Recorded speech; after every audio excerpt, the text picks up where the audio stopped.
the President of the Republic of the Philippines, President Rodrigo Roa Duterte. My administration shall implement a human approach to development and governance as we improve our people's welfare in the areas of health, education, adequate food and housing, environmental preservation, and respect for culture. 6 years ago, President Rodrigo Duterte ran on a populist campaign slogan, "Change is coming." Since winning the presidency, the tough-talking leader unveiled a vision for the country, including his plans for environmental protection.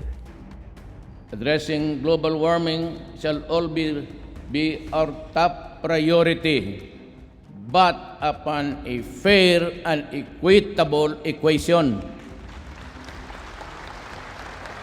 It must not stymie our industrialization. Responsible and regulated and sustainable development is what we advocate and require. The protection of the environment must be made a priority ahead of mining and all other activities that adversely affect one way or the other, and this policy is non-negotiable. At the start of his term, his administration went after destructive mining. To the mining industry, I see this once again, and maybe for the last time. Do not destroy the environment or compromise our resources. Repair what you have mismanaged. And then he turned to Boracay Island, calling it a representation of the government's negligence. I could not allow this decay to continue. Decisive action has long been overdue, recognizing that we are mere stewards of our natural resources. And I said, enough is enough. He followed the same blueprint with Manila Bay, ordering its long overdue rehabilitation in 2019. There are those who violate environmental rules. I am giving due notice to the LGUs and other stakeholders, kayo po, of tourist destinations to take extra steps in the enforcement of our laws and the protection of our environment.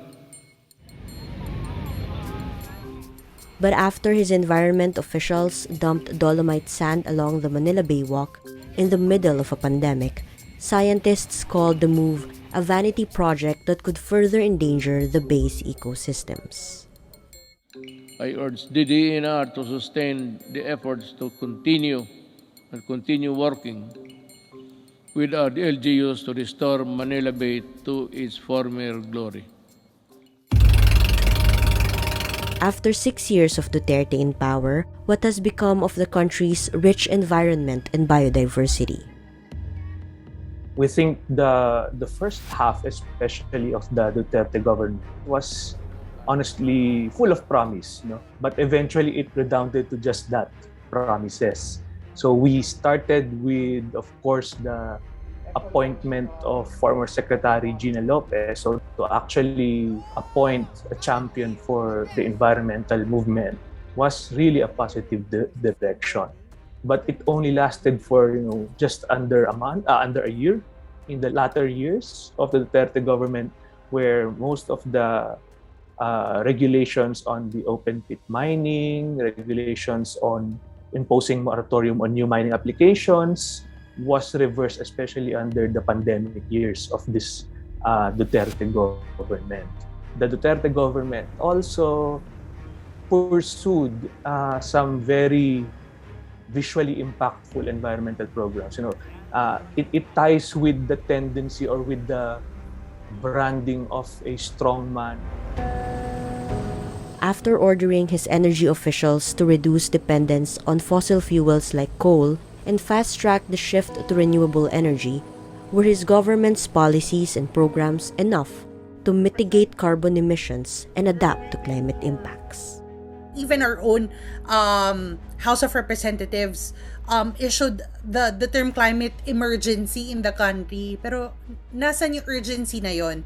So I would say, again, may incremental progress here and there na policies related to climate.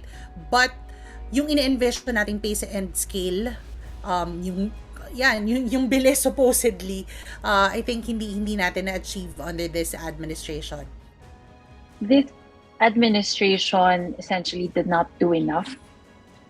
He did not provide the decisive leadership and the comprehensive policies and plans that we need to transform the energy sector in this critical decade of climate action. So in terms of legacy, this administration is leaving behind several problems, not only for the new administration, but for frontline communities. Was the tough talk against environmental violators, from polluters to destructive miners and illegal loggers, effective in protecting and conserving the country's natural resources? I think the most important, it's leaving behind a country that has become the worst and the deadliest for environmental defenders in Asia. It's a country where people fighting for or fighting against environmentally destructive projects are threatened to be red tagged and criminalized under the anti-terror law. As the Duterte administration comes to a close, groups say the president's environmental legacy leaves much to be desired. Change came, but at a cost. Lives lost, opportunities missed, and an environment that needs more protection than ever.